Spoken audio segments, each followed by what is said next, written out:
Bonjour, alors jusqu'à maintenant on a mis en place les grands piliers de la foi chrétienne qui s'articulent tous autour du Dieu révélé en Jésus-Christ, à savoir un Dieu humble qui n'est qu'amour.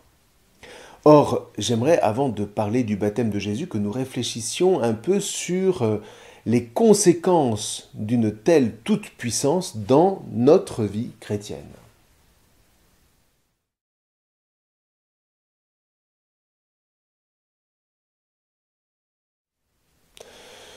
Vous vous souvenez, le seul Dieu qui soit en mesure, en définitive, de revendiquer véritablement le caractère de toute puissance, ne peut être que le Dieu humble. Alors, restons sur ce point encore un peu, tellement il est essentiel à bien l'intégrer. On touche ici à l'essentiel de l'essentiel. Commençons par une affirmation claire. Tout individu qui choisit de nuire au seul motif de parvenir à ses fins, dit autrement qui choisit de faire le mal sous prétexte qu'un bien serait à la clé, un tel individu ne manifeste aucune puissance, mais tout au contraire, une grave faiblesse qui confine à la médiocrité.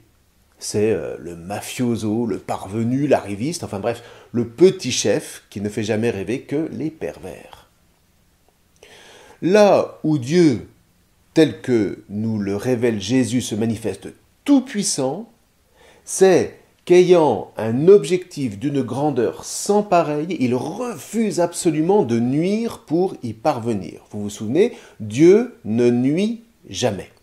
Il divinise, c'est-à-dire il élève, qu'il relève en permanence en vue de faire de nous ses fils adoptifs par ce qu'on appelle traditionnellement notre configuration au Christ, c'est-à-dire par notre ressemblance au Christ redonnée alors même que le péché, lui, nous défigure. On pourrait dire que par le baptême, notre configuration au Christ neutralise en quelque sorte la défiguration du péché.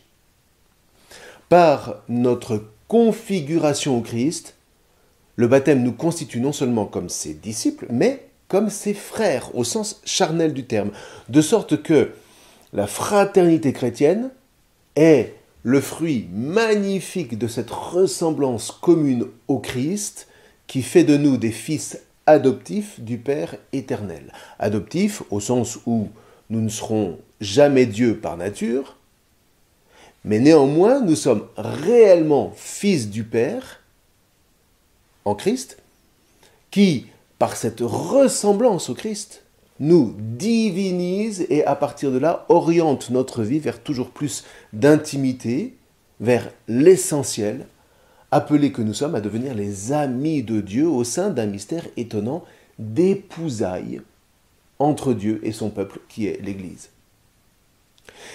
Et concrètement, Dieu nous divinise en nous convoquant du cœur de cette configuration à obéir comme Jésus au commandement de vie, c'est-à-dire à faire le choix, à la suite du Christ, de ne jamais nuire pour parvenir à nos fins, même face à un ennemi acharné. C'est ça qu'on appelle l'amour de charité. L'amour qui choisit de ne jamais nuire et de tout donner de façon à pouvoir se faire tout accueil de l'autre, qu'il s'agisse de Dieu ou du prochain. Vous voyez, dans le fond, la règle est assez simple, c'est quand on ne possède rien qu'on peut tout recevoir. Or, on l'a dit, le premier, Dieu ne possède rien, il est, tout simplement, et ne possédant rien, il n'est donc qu'accueil et que joie, en particulier lorsqu'il nous restitue dans cette capacité d'accueil obturée par le péché, par le piège d'un avoir jaloux qui nous fait regarder l'autre comme un ennemi. Restitué dans cette capacité d'accueil, l'ami, à commencer par Dieu en personne, peut dès lors trouver sa place en nous comme cette richesse nécessaire et primordiale sans laquelle aucune autre richesse n'a de sens. Du coup, la rencontre est à nouveau possible, et avec elle, la joie des noces. Enfin voilà, le vrai chrétien, c'est donc celui qui, par sa configuration au Christ, choisit absolument et inconditionnellement d'obéir au commandement de vie, c'est-à-dire de ne jamais nuire, se faisant ainsi l'image du Dieu qu'il adore. Et là, j'espère que vous et moi, on se sent tout petits, raison pour laquelle nous avons précisément besoin du secours de l'Esprit Saint. Cet Esprit par qui le Christ nous partage cette toute-puissance de charité divine qui l'habite. En d'autres termes, l'Esprit du Christ nous fait communier à la toute-puissance de l'amour divin qui n'est divin que parce qu'il divinise. C'est toujours le même principe. N'est vivant que ce qui donne la vie, n'est libre que ce qui rend libre, donc n'est divin que ce qui divinise. En dehors de ça, tout n'est que verbiage et mensonge.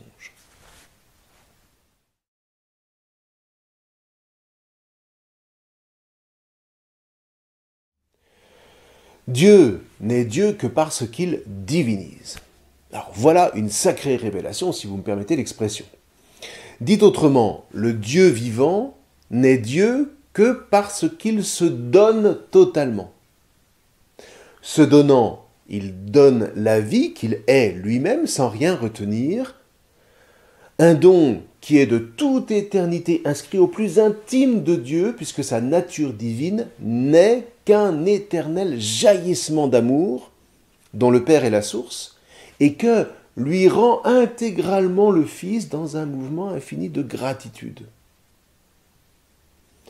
À l'image du Père, le Fils n'est que don de soi en retour, et c'est dans ce don réciproque qui ne saurait tourner sur lui-même sans anéantir sa raison d'être. Ce serait une sorte de circuit fermé d'amour qui ne déboucherait sur rien d'autre que lui-même. Ça n'aurait donc rien de divin, ce serait même diabolique.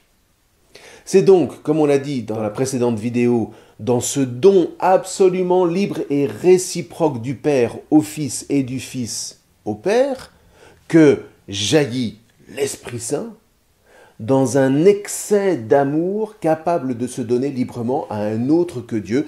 Et voilà la fameuse création, fruit d'un Dieu dont l'amour est trinitaire, au sens où en Dieu se trouvent trois personnes unies en une seule nature divine, comme dit la tradition. Non pas trois dieux, mais un seul Dieu qui n'est qu'un courant débordant d'amour, d'où procède la création. C'est prodigieux. Quand on y pense, c'est enivrant, c'est même bouleversant, parce que, à notre tour, en tant que créés à l'image et à la ressemblance de ce Dieu qui n'est que jaillissement en excès de soi, nous voilà convoqués à entrer dans ce tourbillon vertueux, à nous laisser épouser par ce pur mouvement de divinisation, le seul mouvement qui, paradoxalement, nous révèle le plus intime de nous-mêmes et que le péché maintenait dans les ténèbres. Un mouvement de divinisation qui nous réconcilie avec nous-mêmes dans la foi, l'espérance et la charité. Qu'est-ce que vous voulez? En dehors de cette dynamique d'élévation, de divinisation, l'homme retombe à l'opposé dans ses pires cauchemars, où il ne se comprend que comme un loup vis-à-vis des autres. Des autres qui représentent l'enfer, pour reprendre l'expression d'un Jean-Paul Sartre, un cauchemar dont la seule issue, dit Albert Camus, est le suicide comme le seul acte ultime par lequel l'homme puisse tout de même affirmer sa liberté. Voilà, ça c'est l'humanité telle que la pensée moderne le propose. C'est juste terrible et c'est sans espérance. À l'opposé le plus absolu, le Dieu trinitaire qui se révèle en Jésus n'a pas pour objectif l'avilissement de l'homme, tout au contraire, cette trinité d'amour révèle à l'homme toute sa grandeur, une grandeur que l'homme doit néanmoins lui-même apprendre à découvrir, ne serait-ce que en acceptant de quitter ses propres cauchemars, ce qui n'est pas gagné. Or, c'est justement pour ça que l'homme a besoin d'être sauvé. Sauvé de lui-même, sauvé de cette tendance pécheresse qui, dans un aveuglement souvent grossier, le pousse à se nuire à lui-même en nuisant aux autres, en ne voulant ni Dieu ni maître autre que lui-même. Alors, au demeurant, ça ne veut pas dire que l'homme soit foncièrement mauvais, puisqu'il a été créé bon, à l'image du Dieu humble. Et de ce point de vue, quelque part, même le péché n'efface pas une certaine capacité d'amour généreux quand c'est nécessaire, en particulier vis-à-vis de ceux qu'il aime. Sauf que l'enjeu n'est pas uniquement d'aimer ceux qui nous aiment.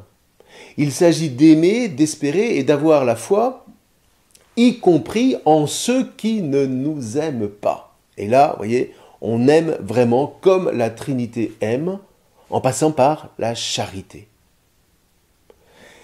La Trinité, la première, nous aime de charité, alors même que nous ne l'aimons pas. La Trinité, la première, espère en nous, alors que nous mettons, nous, notre espoir dans une économie qui s'emballe jusqu'à rabaisser l'homme à un simple pion sur l'échiquier. La Trinité, la première, a foi en nous, alors même que nous préférons brandir la bannière de l'athéisme ou de l'agnosticisme paresseux. Je ne sais pas et je ne veux pas savoir si Dieu existe. J'ai autre chose à faire. C'est par ailleurs parce qu'il sait la grandeur de l'homme que le Dieu Trinité est exigeant avec lui dans la mesure où ce n'est pas aimer que de consentir à la médiocrité de ce qu'on aime.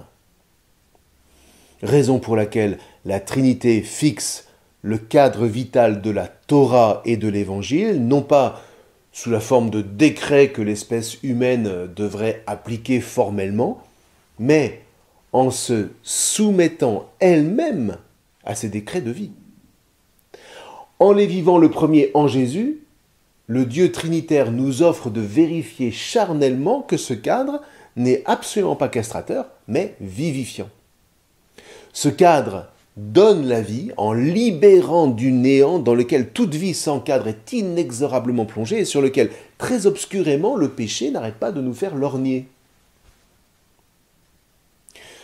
Toute la vie publique de Jésus n'a d'autre but que de nous faire entrer dans le mystère de cette intransigeante tendresse paternelle de Dieu pour ses fils qu'il veut grand et dont il veut qu'ils retrouvent le goût de la fraternité qui les rassemble en une seule famille, qui est l'Église. Or, si, pour se réconcilier avec cette fraternité, les hommes ont besoin de passer par un baptême, alors Jésus, le premier de nos frères, ne saurait prendre un autre chemin que de se faire baptiser lui-même, et ce sera par Jean dans le Jourdain.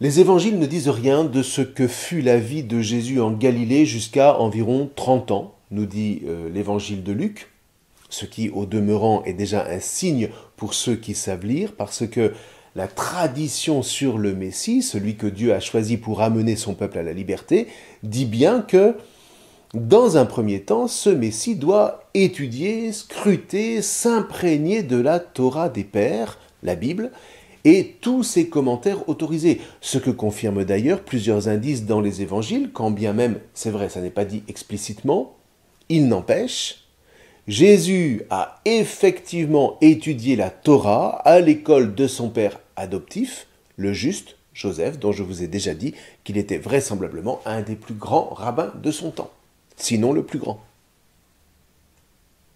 Toujours est-il qu'à un moment déterminé, toujours d'après la tradition, le Messie doit être manifesté au monde. Eh bien, les chrétiens reconnaissent précisément le premier moment de cette manifestation dans le baptême de Jésus dans le Jourdain, un baptême qu'il reçoit de son cousin Jean-Baptiste. Alors, vous irez lire les affaires. Jean hésite, évidemment, parce qu'il le reconnaît. Il lui dit « Mais c'est moi qui devrais être baptisé par toi. » Sauf que Jésus lui répond « Non, faisons les choses comme elles doivent être faites. » Vous voyez, ça n'est pas parce que vous êtes Dieu que vous passez par-dessus le cadre. Jésus doit être baptisé, c'est-à-dire plongé dans l'eau. Du coup, posons-nous la question, que représente ce fameux baptême et avant toute chose, pourquoi plonger dans de l'eau ?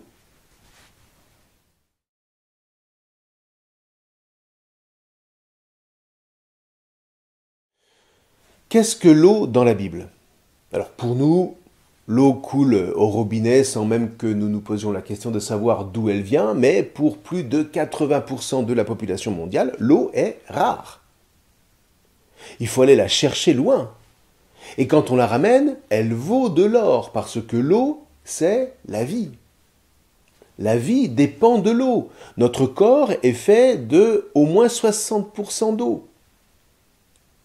La vie ne germe que là où il y a de l'eau. Donc, pour une époque où on comprenait le monde par analogie, l'eau avait intimement trait à la dynamique de la vie, à cette nuance près que les masses d'eau comme les mers ou les lacs, etc., ces masses d'eau, donc, pour l'époque, sont, elles, impropres à faire germer la vie. Alors, ok, on sait bien que l'eau de mer porte la vie, comme dans les lacs, mais d'un point de vue humain,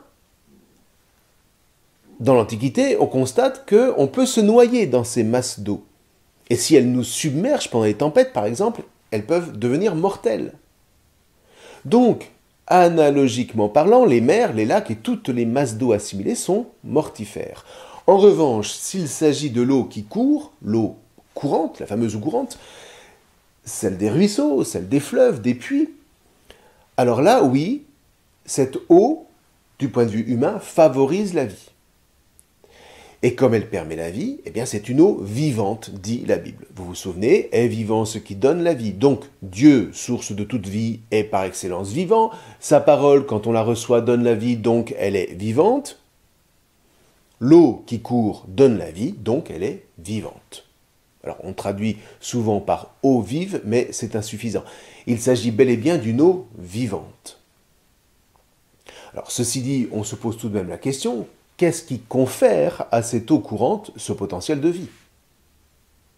Alors là, attention parce qu'il faut faire un petit détour.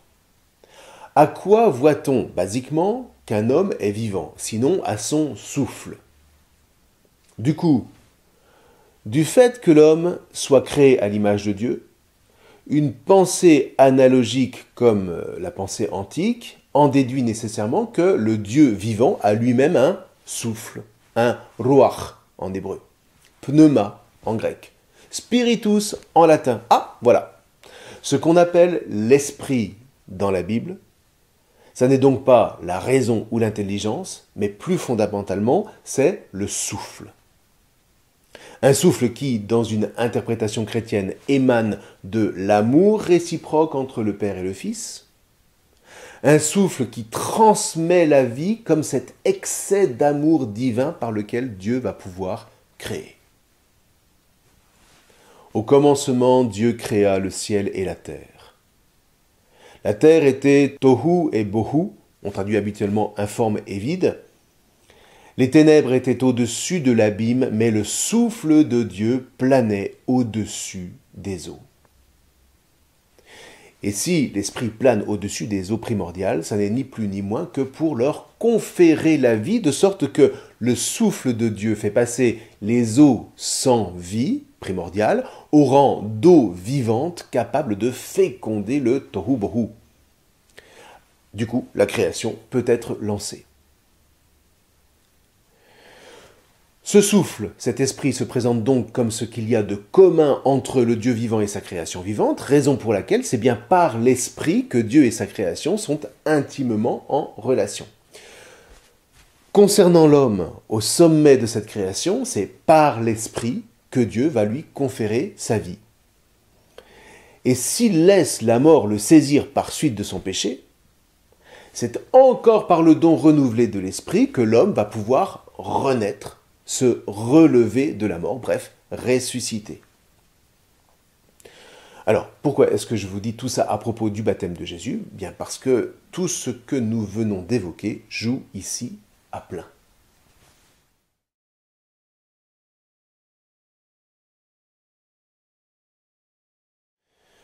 Revenons au récit.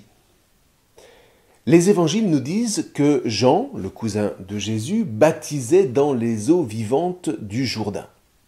Alors, c'était un rite assez répandu à l'époque du Christ. Il manifestait la conversion du cœur nécessaire pour pouvoir offrir les offrandes prescrites par la Torah de Moïse. Ces offrandes, qui étaient animales ou végétales, signifiait l'élévation de tout le peuple vers son Dieu, selon les prescriptions du livre du Lévitique.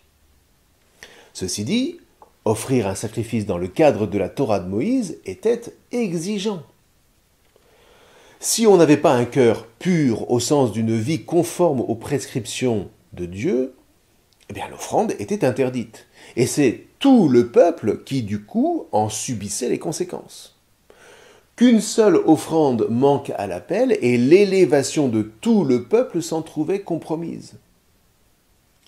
Or, pour rester pur ou pour retrouver la pureté le cas échéant, outre différents rites qui seraient trop longs à énumérer ici, on plongeait dans les eaux vivantes pour en être régénéré. Avec le temps, à l'époque de Jésus, les Juifs avaient pris l'habitude de se plonger par eux-mêmes dans des eaux vives, certains même plusieurs fois par jour, non pas par pur formalisme, mais dans un véritable souci de travailler à l'élévation de tous. Quant à Jean, lui, eh bien, il baptisait à sa manière. C'est lui qui plongeait ses frères dans l'eau. Et il faisait résonner un appel ancien des prophètes de l'Ancien Testament, qui disait en substance « Convertissez-vous, préparez le chemin du Seigneur et rendez droit ses sentiers ». Du coup, un bon nombre de Juifs pieux, c'est-à-dire qui attendaient que le Dieu de Moïse intervienne afin de libérer Israël du joug de l'ennemi, Rome en l'occurrence, ces Juifs pieux entendaient cet appel et ils venaient se faire baptiser par Jean, certes pour demander pardon de leurs péchés personnels, mais surtout parce qu'ils avaient conscience que tout le peuple avait besoin, à travers eux, de signifier sa fidélité à la Torah de Moïse pour permettre au Messie de se manifester. Et encore une fois, tout le peuple, ça n'est pas simplement un concept, comme peut l'être par exemple l'idée de nation. Tout le peuple, c'est charnel. Donc, ça commence par chacun en particulier.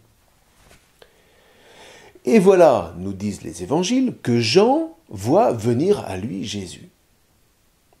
Or, intérieurement, Dieu lui avait dit « Celui sur qui tu verras l'Esprit descendre et demeurer, celui-là baptise dans l'Esprit Saint. » Et Jean de poursuivre « Moi, j'ai vu et je rends témoignage, c'est lui, et là, évidemment, Jean parle de Jésus, c'est lui, le Fils de Dieu. » Et de fait, poursuit un autre évangile, dès que Jésus fut baptisé, il remonta de l'eau, et voici que les cieux s'ouvrirent.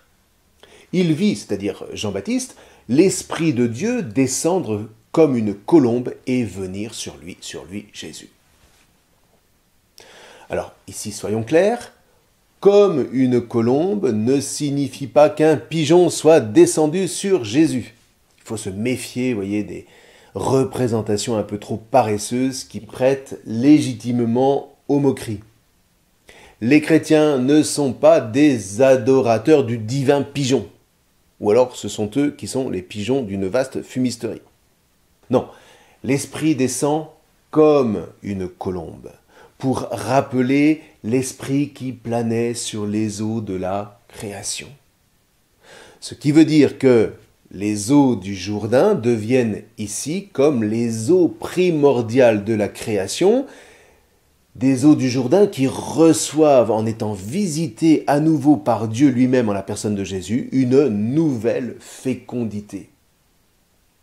Vous voyez, le baptême de Jésus, c'est déjà le renouveau de la création qui se trouve relancée dans la vie, conforme, pour le coup, à celle qui lui a été donnée dès le commencement. Toujours est-il qu'on peut quand même se demander pourquoi Jésus vient-il se faire baptiser, dans la mesure où, si on veut être cohérent avec ce qu'on a dit de lui dans les premières vidéos, il n'est marqué par aucune impureté du péché. D'où d'ailleurs le bouleversement de Jean. Jésus était venu de Galilée jusqu'au Jourdain auprès de Jean pour être baptisé par lui. Jean voulait l'en empêcher. Et il disait, « C'est moi qui ai besoin d'être baptisé par toi, et c'est toi qui viens à moi. » Mais Jésus lui répondit, « Laisse faire pour le moment, car il convient que nous accomplissions ainsi toute justice. » Alors, toute justice, c'est-à-dire que il faut que nous accomplissions ce que prescrit la Torah de Moïse.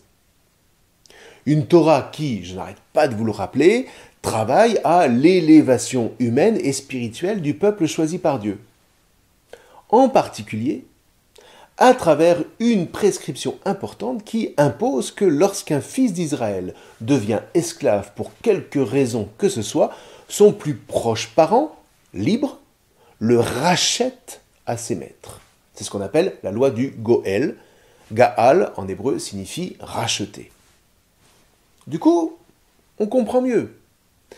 Si d'une part, l'homme est esclave du péché, si d'autre part, Dieu en Jésus se présente comme son plus proche parent, entre guillemets, tout en étant sans péché, tout en étant libre, c'est donc suivant la Torah pour racheter les pécheurs, pour acquitter la rançon de la mort qu'entraîne le péché du monde. Et c'est exactement ce que dira Jésus à la veille de sa passion. Le Fils de l'homme n'est pas venu pour être servi, mais pour servir et donner sa vie en rançon pour la multitude. Donc, que fait Jésus en recevant le baptême? Eh bien, il prend sur lui, il porte le péché que ses frères viennent déposer dans les eaux vivantes de la purification, de sorte que tout son ministère désormais sera présidé par cette mission de rachat, cette mission de rédemption. Voyez, encore une fois, il ne nous sauve pas de haut. Rappelez-vous, Dieu est humble. Le Dieu trinitaire est humble. Il se penche vers les humiliés, vers les pécheurs, pour acquitter la rançon du péché meurtrier, ce qui le mènera à la croix. Du coup, eh bien, on peut dire qu'il entre dès son baptême dans la mort. Et voilà que l'Esprit, le même que celui qui planait sur le Tohu Bohu, voilà que l'Esprit donc paraît. Pourquoi ? Eh bien, si l'Esprit Saint est le fruit éternel du débordement d'amour divin entre le Père et le Fils, sa manifestation au moment du baptême de Jésus le désigne d'une part comme le Fils éternel incarné, le Verbe fait chair, mais témoigne d'autre part que la mort ne saurait briser ce lien divin grâce auquel Jésus sort de l'eau comme une promesse de victoire de la vie sur la mort pour tous ses frères après lui. D'où cette phrase qui retentit « Et des cieux, une voix disait, celui-ci est mon fils bien-aimé en qui je trouve ma joie. » La joie de la victoire qui se dessine dès le début de la vie publique de Jésus. Toujours est-il qu'avec cette intervention de l'Esprit, Jésus est publiquement manifesté comme Christ, comme Messie, à travers ce qu'on appelle l'onction de l'Esprit. Alors, on peut a priori s'arrêter là, mais si vous avez encore un peu de temps à m'accorder, on va s'attarder quelques instants sur cette fameuse onction qui tient quand même une place de choix dans l'histoire du salut.